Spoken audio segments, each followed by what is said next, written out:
Halo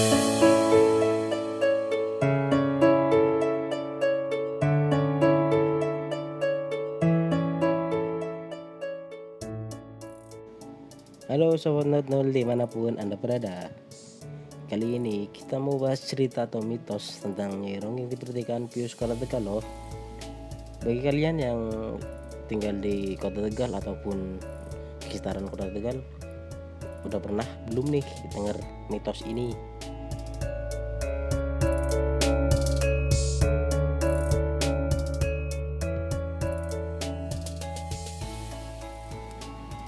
Keragaman budaya dan kepercayaan di Indonesia memang tidak ada habisnya, gengs.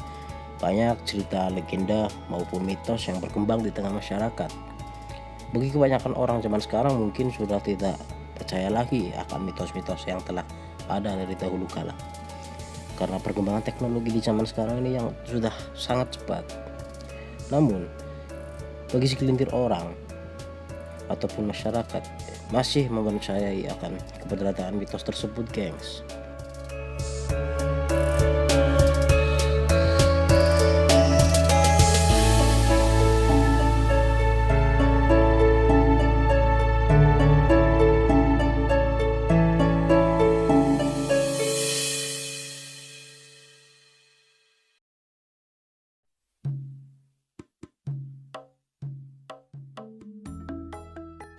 Mitos-mitos ini biasanya berkembang turun-temurun daripada petua-petua kita pada zaman kerajaan dulu, guys. Mitos-mitos tersebut terkadang masih santer terdengar, apalagi di daerah-daerah pedesaan atau daerah-daerah yang perkembangan teknologinya belum begitu cepat, guys. Namun kembali lagi bahwa mitos tersebut sulit atau bahkan tidak dapat dihilangkan ceritanya. Seperti yang kita tahu bahwa di negara kita ini sangat banyak keragaman suku dan budaya, dan beberapa suku pasti akan menganut apa kata pendahulu-pendahulunya.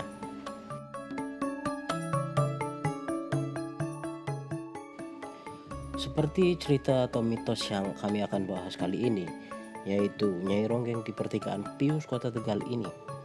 Walaupun letaknya di tengah kota, ternyata Jalan Kapten Ismail Kota Tegal ini menyimpan sebuah cerita sejarah sampai misteri dari zaman kerajaan dulu sampai sekarang ini. Mitosnya bahwa di setiap sepasang pengantin baru yang melewati jalan atau pertigaan di depan SD Pius sampai Jalan Kapten Ismail ini, mereka akan mengalami sesuatu celaka atau rumah tangga sepasang pengantin baru ini bisa hancur berantakan. Bersumber dari sebuah artikel di lintaspewarta.com bahwa seorang tokoh masyarakat sekaligus juru kunci makam Eyang Romo Manggeng atau Mbah Manggeng di sekolah Pius membenarkan adanya mitos tersebut. Menurut Abah Robikin atau sang juru kunci makam Mbah Manggeng ini mengatakan bahwa dulu ada sepasang pengantin asal luar kota yang melewati jalan Pius ini. Kemudian tidak lama terjadi kecelakaan di Jalan Gajah Mada yang menewaskan sepasang pengantin ini. Akan banyak sekali peristiwa yang dialami sepasang pengantin baru jika melewati jalan tersebut. Abah Robikin juga menceritakan gereja Katolik dan sekolah Pius terlebih dahulu merupakan kerajaan Martapura yang merupakan naungan dari kerajaan Demak. Sedangkan cerita kisah Nyai Ronggeng dulunya merupakan sinden cantik dari kerajaan Martapura. Namanya adalah Larasati. Banyak pangeran atau tamu kerajaan dari manapun jika singgah di kerajaan Martapura ini pasti akan disuguhi musik gamelan dengan penari sinden cantik. Para tamu kerajaan ternyata ada salah satu seorang pangeran dari kerajaan Cirebon, Jawa Barat. Pangeran tersebut yang tidak diketahui namanya ternyata terpesona dengan sinden Larasati atau yang berjuluk Nyai Ronggeng, hingga akhirnya mereka pun berkenalan. Setelah perkenalan itu, Nyai Ronggeng akan dipersunting oleh pangeran itu hingga menentukan tanggal perkawinannya. Namun, yang terjadi setelah hari perkawinan tiba, ternyata kekasih Larasati tidak hadir atau mengingkari janjinya. Nyai Ronggeng pun merasa kecewa dan malu dengan para tamu undangan yang sudah hadir. Setelah kejadian itu, ternyata Larasati mengakhiri hidupnya dengan cara bunuh diri. Sebelum mati, Nyai Ronggeng mengucapkan sumpah serapah. Siapapun pengantin baru yang lewat daerahnya, maka akan diganggu hingga dicelakainya. Kisah Nyai Ronggeng itulah yang menjadi mitos sampai sekarang. Larangan pengantin baru melewati jalan pius sampai sekarang masyarakat masih mempercayainya. Menurut Abah Robikin, masyarakat Tegal sudah banyak tahu tentang mitos tersebut.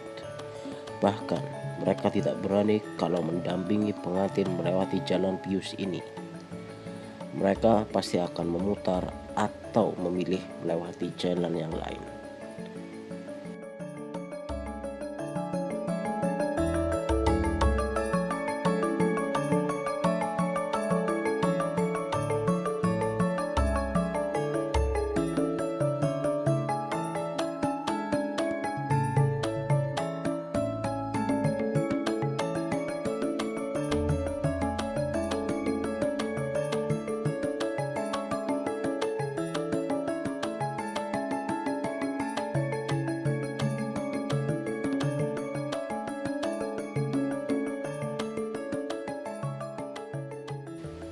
Biar bagaimanapun, cerita Nyai Ronggeng itu hanyalah mitos belaka. Jangan sampai kita terlalu percaya akan hal-hal tersebut.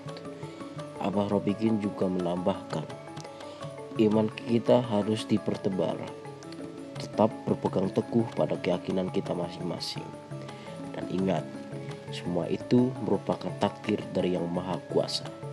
Tutup Abah Robikin.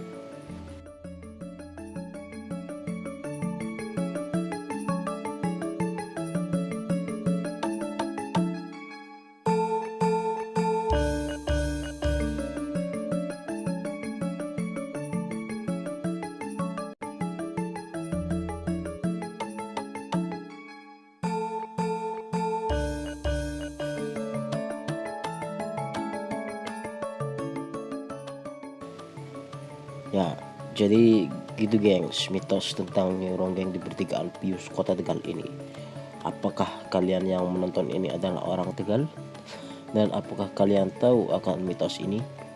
Coba kalian komen di kolom komentar gengs. Dan mau request tempat mana lagi nih yang kita akan bahas di Kota Tegal.